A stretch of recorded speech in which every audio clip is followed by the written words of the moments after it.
செஞ்சிடலாம். அடுத்ததான் நம்ம பார்க்க போற குழம்பு பச்சை சுண்டைக்காய் குழம்பு. பச்சை சுண்டைக்காய் குழம்பு செய்யறதுக்கு தேவையான பொருட்கள் என்னன்னு பார்த்துடலாம். ஒரு கடாய் அடுப்புல வச்சிருக்கேன். நல்லெண்ணெய் ஊத்துறேன். ஒரு 4 ஸ்பூன். பச்சை சுண்டைக்காய் குழம்பு நல்லெண்ணெய் ஊத்தி செஞ்சீங்கன்னா தான் நல்லா இருக்கும் டேஸ்ட். எண்ணெய் சூடாகட்டும். எண்ணெய் சூடாயிருச்சு.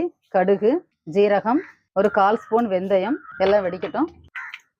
கொஞ்சமா கருவேப்பிலை, 10 பல் பூண்டு. இந்த குழம்புக்கு சின்ன வெங்காயம் நிறைய போட்டு செஞ்சீங்கன்னா தான் நல்லா இருக்கும். ஒரு 20 சின்ன வெங்காயம். நான் முழுசா போடுறேன் சின்ன வெங்காயத்தை. இந்த வெங்காயம் பூண்டு ரெண்டுமே நல்லா வதங்கட்டும். முழுசா போட்டுறதுனால கொஞ்சம் வதங்குறதுக்கு லேட் ஆகும்.